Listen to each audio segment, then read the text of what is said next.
Welcome to Echoes of Time, where every forgotten chapter of history hides a secret. Every legend carries a shadow, and every mystery we explore brings us closer to the truth buried beneath centuries of silence. Today, we journey deep into the sands of ancient Egypt, into a story filled with treasure, death, fear, and one of the most famous curses in human history. In the early 1900s, the world had a strange obsession. An obsession not with gold or oil, not with land or war, but with Egypt. Newspapers in Europe and America were filled with stories of desert expeditions, mysterious relics, and ancient pharaohs whose names sounded like echoes from another world. Ramses, Thutmose, Amenhotep. The rise of archaeology had turned Egypt into a global stage.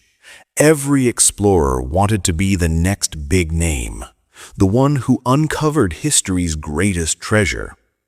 But among all these dreamers, one man had a mission that bordered on madness. His name was Howard Carter.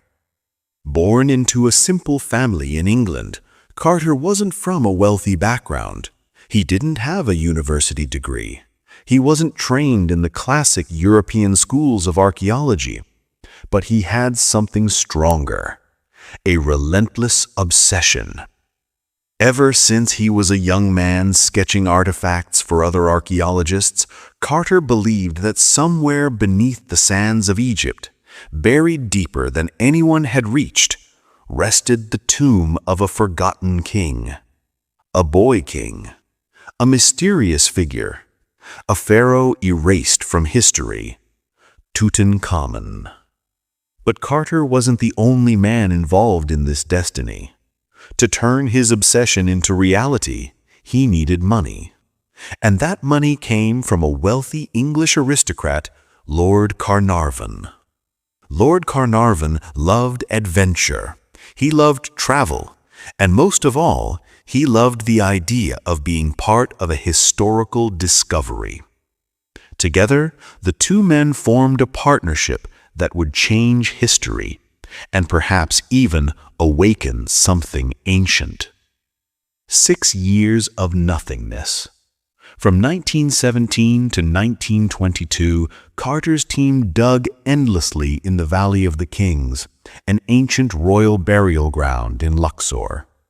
The valley was scorching hot, filled with scorpions, snakes, dust storms, and endless disappointment. Every day, his workers carved into the limestone. Every day, Carter studied old maps, ancient texts, broken pottery pieces, hoping for a clue. Every day, Carnarvon waited for news. And every day, the answer was the same. Nothing. Absolutely nothing. Most archaeologists laughed at Carter's stubbornness. Some said, "The valley is finished. Every tomb has been found." Others told Carnarvon, "You're wasting your money. Let Carter go." But Carter refused to stop. He believed without a shred of doubt that Tutankhamun's tomb had not been found. He believed the boy king was still hiding somewhere beneath the sand. By the end of 1922, Carnarvon was exhausted. He told Carter, "This is your final season. If nothing turns up, we stop." So Carter knew this was his last chance, the final season, the final gamble. And then it happened. The steps that changed the world. On the morning of November 4th, 1922, a young water boy delivering a jug to the workers accidentally tripped. When he fell, his hand struck something hard beneath the sand. Stone. The boy called the workers. They cleared the sand away and uncovered a carved step. Then a second. Then a third. Carter was summoned immediately. His heart raced. He knew no ordinary person would be buried with such craftsmanship. As more sand was brushed away, the steps led downward, deeper, toward a sealed entrance. And on that entrance was plaster stamped with a symbol, a royal symbol, a falcon and cobra, the insignia of a pharaoh. Carter wrote in his diary, "A thrill of excitement ran through me. I felt we were on the brink of a discovery like no other." That night, Carter didn't sleep. No one did. The next day, he wired Carnarvon with a message that would become one of the most famous telegrams in history. "At last have made wonderful discovery in valley. A magnificent tomb with seals intact." Carnarvon left England immediately. The world was about to witness an event that would change archaeology forever. The first look inside. On November 26th, with Carnarvon now in Egypt, the two men prepared to open the sealed doorway. A small hole was chipped. Carter held a candle and pushed his head inside. His eyes widened as the golden reflections danced across the walls. Carnarvon, trembling, asked, "Can you see anything?" And Carter replied, "Yes, wonderful things." Those three words became immortal. Inside, the antechamber was filled with treasures, chariots made of gold, statues of gods, weapons, jewels, chests, chairs carved with exquisite art. Everything was exactly as it had been left 3,300 years earlier. Nothing had been touched, nothing had been stolen, nothing had been disturbed. This was the only completely intact pharaoh's tomb ever found. But as beautiful as the treasures were, something else caught Carter's attention. A sealed doorway at the back. Beyond it was the burial chamber and the mummy of the king himself. But they did not open it right away. First came photography, documentation, cataloging. Everything was being done with care. Everything, except one thing. A message painted on a clay tablet found near the entrance. A message that would become the central focus of the world. "Death shall come on swift wings to him who disturbs the sleep of the pharaoh." Most archaeologists dismissed it. They said it was simply a traditional warning, not a real curse. But the world would soon believe otherwise, because the curse was about to begin. The first death. Lord Carnarvon. On April 5, 1923, just months after entering the tomb, Lord Carnarvon fell ill in his hotel room in Cairo. A mosquito had bitten him on the cheek. He accidentally cut the wound while shaving. The wound became infected. Then the infection spread. Within days, Carnarvon was dead. Newspapers exploded with fear. The curse of the pharaoh strikes. But that wasn't the strangest part. At the exact moment of his death, midnight, the lights in Cairo flickered and went out. Not just in his hotel, across the entire city. People panicked. Locals whispered that the pharaoh's spirit had awakened. But the most shocking event happened far away in England. Carnarvon's pet dog, Susan, a fox terrier, suddenly started howling uncontrollably, as if she sensed something dark. Minutes later, she collapsed and died. No one could explain it. Coincidence? Or the first sign of a curse? The world was terrified. Every newspaper from New York to London printed dramatic headlines about King Tut taking revenge on those who disturbed him. And this was only the beginning. Many more would follow. Growing fear around the world. As journalists spread fear, people across the globe began connecting unrelated deaths to the curse. Some victims had visited the tomb. Some had touched artifacts. Some had only been near Carter or Carnarvon. But the public didn't care. They believed the curse was real. One of the most respected British psychics of the time, Chiro, declared, "If anyone opens Tutankhamun's tomb, death will follow." The famous author Sir Arthur Conan Doyle, creator of Sherlock Holmes, claimed, "The able-bodied water and kindest of gods to hide the sacred tomb." It seemed everyone wanted to believe in the supernatural explanation. And the deaths kept coming. After Lord Carnarvon's death, panic spread like wildfire. People all around the world were glued to newspapers, radios, and magazines. Every reporter, every editor, every headline wanted one thing: fear. And nothing created fear like a curse. So when more deaths began to occur, even if they were normal, natural, or medically explainable, the world connected each one directly to King Tut's tomb. But some of the deaths truly were strange. Let's look at the most famous ones, the ones that kept the world awake at night, terrified. Aubrey Herbert, the half-brother of Lord Carnarvon, had not entered the tomb, but he visited Egypt shortly after Carnarvon's death. He believed that if he had an operation on his teeth, his vision would improve. Doctors performed the surgery. Instead of recovering, he died suddenly.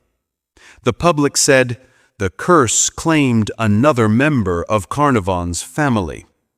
Though doctors insisted it was a medical complication, the world didn't want logic.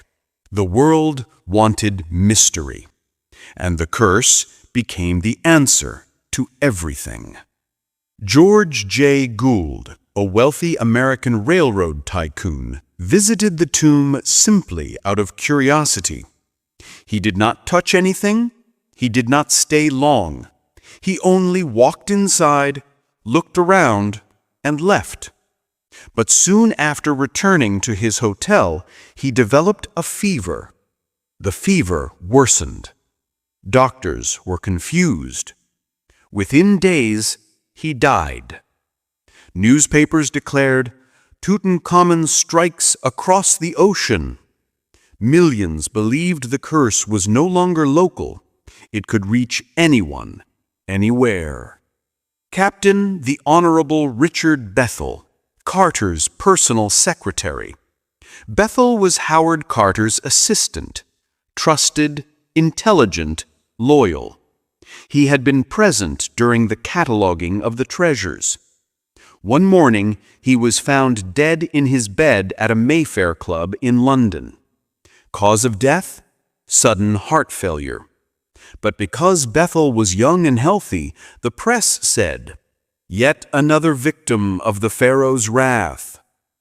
Even worse, Bethel's father, Lord Westbury, died soon afterward by falling from a balcony. His suicide note, according to rumors, mentioned fear of the curse. This added fuel to the fire. People began to wonder, was anyone connected to the tomb truly safe? Professor Lafleur, an Egyptologist involved in analyzing artifacts from the tomb, fell sick shortly after returning home. His colleagues believed it was pneumonia, but the press insisted, curse. Over and over again, the same narrative spread. People who touched the tomb died. People who walked inside died. People who studied objects died. People connected to Carter died. Fear spread faster than facts. Evelyn White was one of the first archaeologists to enter the tomb. He was fascinated by Egypt, but secretly afraid of its ancient magic. 1 year after working inside Tut's tomb, he fell into severe depression. He died by suicide. But the most chilling part, he left a note written in his own blood which said, "I have succumbed to a curse." This single sentence pushed the legend into overdrive. People no longer questioned whether the curse was real. They accepted it. Even the rational ones began to doubt. By 1925, 2 years after Carnarvon's death, the death count linked to King Tut had reached nearly 20. Some were true connections, some were exaggerations, some were pure invention by the press. But the effect was undeniable. People in Europe refused to visit Egyptian exhibits. Tourists visiting the Valley of the Kings claimed to feel spirits. Letters poured into museums begging them not to move the mummy. Priests spoke about ancient demons. Psychics claimed Tutankhamun was sending messages. And through all of this, Carter, the man who opened the tomb, remained completely healthy, which made everything even stranger.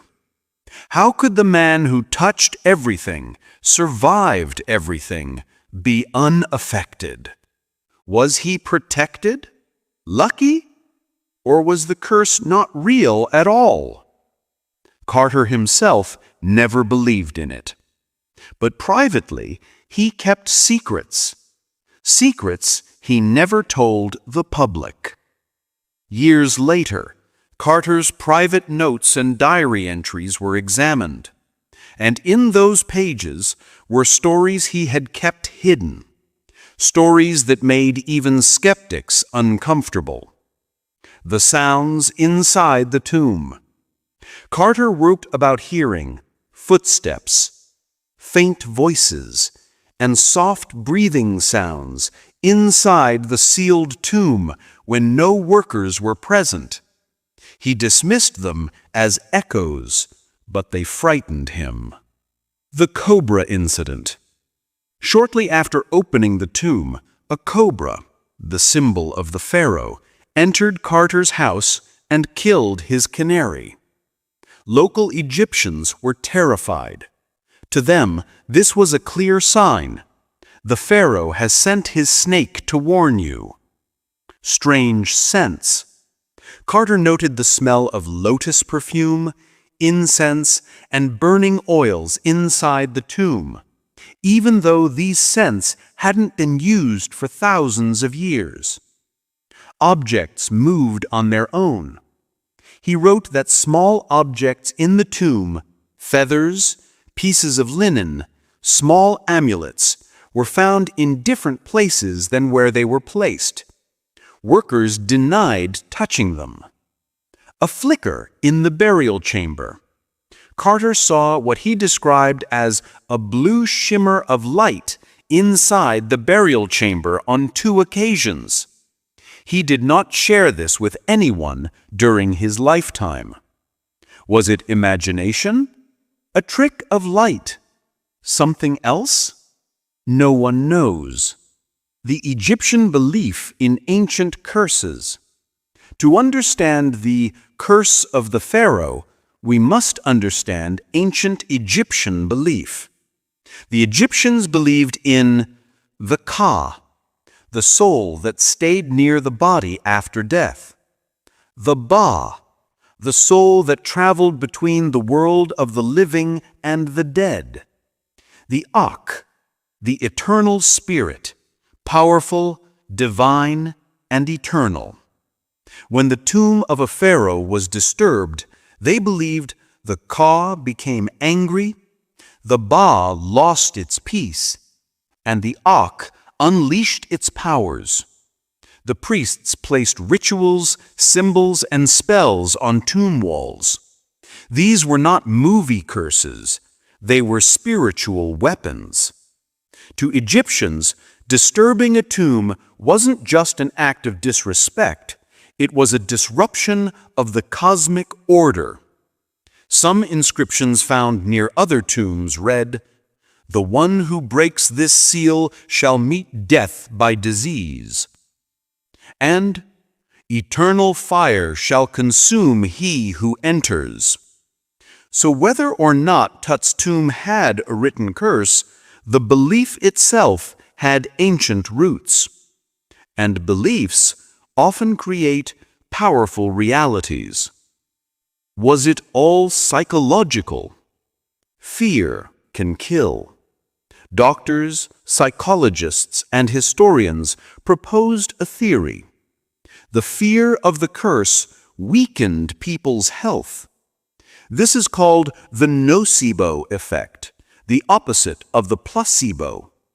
When a person believes they are cursed or doomed, the heart rate rises, stress hormones spike, immunity drops, infections spread faster, minor illnesses become deadly. Imagine a reporter spends months writing about the curse. He enters the tomb. He feels chest pain. His brain associates the pain with the curse. Stress surges, panic rises, body collapses. The mind is powerful, powerful enough to create a death spiral. But this theory doesn't explain everything. It doesn't explain sudden, unexplained deaths. It doesn't explain the cobra. It doesn't explain Carter's diary. It doesn't explain identical timing of Carnarvon's death and the dog's death. And it doesn't explain one strange, chilling fact. Some of the healthiest visitors died. Some of the sickest visitors survived. There was no pattern, just chaos and fear. Could it be scientific? Deadly mold theory. Scientists studying the tomb decades later discovered something alarming. Inside the tomb were spores of Aspergillus, a toxic mold. Exposure can cause lung failure, fever, deadly infections, and sepsis. Lord Carnarvon already had poor health and a weak immune system. A single infection could kill him. Another possibility: tomb bacteria. Some bacteria, sealed for thousands of years, can become highly infectious, especially Pseudomonas, Staphylococcus, and Fusarium. These bacteria can cause fatal bloodstream infections. But again, why did only some people die? Why did Carter survive more than 15 years after opening the tomb? Even today, no scientist can fully explain the pattern of deaths. Deep inside the burial chamber of Tutankhamun, tucked between layers of linen, archaeologists discovered a small carved amulet made from a dark green stone. It was shaped like a scarab beetle, symbolizing rebirth and protection in ancient Egyptian belief. But this scarab was different. It carried an inscription that read, "He who disturbs the eternal sleep of the king shall feel the wings of death." Many archaeologists dismiss this as traditional burial text, but the workers who found it were terrified. One of them refused to even touch the amulet.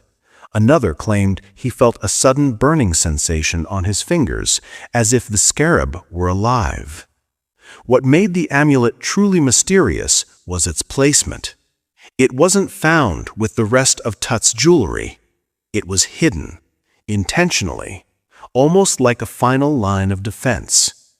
Later scientific studies revealed the stone held traces of radioactive minerals, something impossible to explain for an object created 3,300 years ago. Some researchers suggested these minerals were naturally occurring. Others argued the Egyptians purposely used rare stones believed to be magically powerful. Whatever the truth, one thing was certain. This amulet was no ordinary amulet. One of the strangest events happened in 1923, months after the tomb was opened. A night guard stationed near Tutankhamun's entrance reported hearing something inside the sealed chamber. A whisper, a rustling sound, soft footsteps. He refused to enter, insisting the tomb was alive and something inside was moving. Carter dismissed the claim as imagination. But 2 nights later, another guard heard the same sound. Researchers brought in audio equipment decades later, trying to capture atmospheric movement, airflow, or animals. They recorded nothing. Yet several modern archaeologists have admitted, off the record, that the tomb produces sound patterns unlike any other Egyptian burial site. Some believe the acoustics of the chamber cause sound waves to bounce in strange ways. Others believe something else.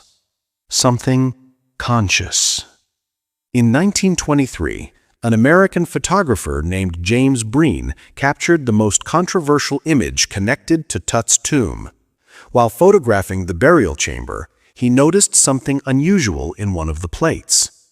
It looked like a faint human silhouette standing behind the sarcophagus. When he developed the image, the shadow became clearer. A tall, thin figure wearing something like an ancient headdress.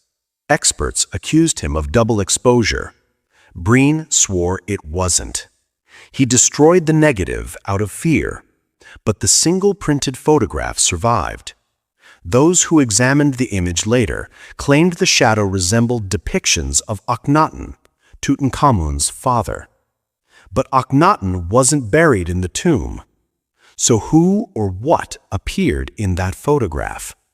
And why did Breen retire from photography only a year later, claiming he was being watched by something ancient? In 1939, a small American team conducted a secret examination of items removed from Tut's tomb. Their goal was to study the biological materials, hair, oils, and resins, to better understand Egypt's embalming techniques. Within 1 week, 3 of the 5 researchers fell mysteriously ill. 1 lost his vision temporarily. 1 developed a severe respiratory condition. 1 collapsed and died without any diagnosed cause. Their families demanded answers, but the official report simply claimed environmental exposure. Rumor says something else happened. Something that frightened the U.S. government enough to quietly close the research project and seal most of the findings away in private archives. The files remain classified to this day. In recent decades, scientists attempted to explain the curse using modern theories. 1. Toxic mold. Some suggested ancient mold spores inside the tomb caused deadly infections. But here's the problem. Almost none of the victims showed signs of fungal infection. 2. Radioactive materials. A few items did contain low-level radiation, possibly from rare minerals, but the radiation wasn't strong enough to kill quickly. 3. Coincidence. Skeptics argue the deaths were random, but when 27 people connected to the tomb suffer strange accidents, illnesses, or unexplained deaths, coincidence becomes harder and harder to believe. 4. Psychological fear. Some say the curse worked because people believed in it. Yet how do you explain deaths occurring to people who didn't believe or scientists who never even entered the tomb?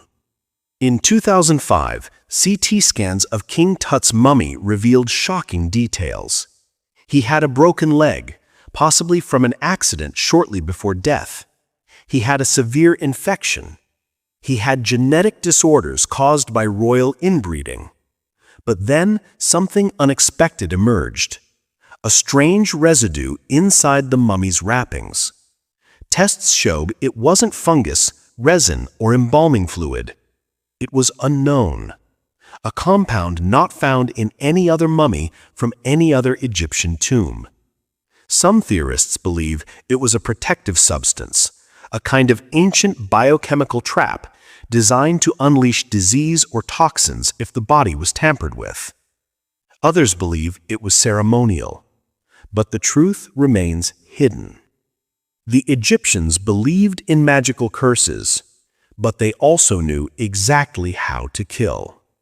Some historians believe the curse wasn't supernatural at all. It was human. King Tut's priests, furious that his young king had been forgotten, may have designed a series of physical traps. Poisonous resins, radioactive stones, toxic plants, biological decay sealed for centuries. If disturbed, these elements would unleash silent, invisible dangers. And that is exactly what happened in 1922. Not magic, not demons, but pure ancient science, more advanced than we ever imagined. 100 years after the tomb's discovery, questions still haunt archaeologists. Why did Tut's burial chamber contain unique materials never found elsewhere? Why did so many people connected to the tomb die mysteriously? Why does the tomb produce unexplained sounds? Why is the American 1939 expedition still classified? Why did Carter hide a missing shard of Tut's coffin in his private collection? And finally, why did so many ancient Egyptians believe Tutankhamun would personally rise to defend his tomb?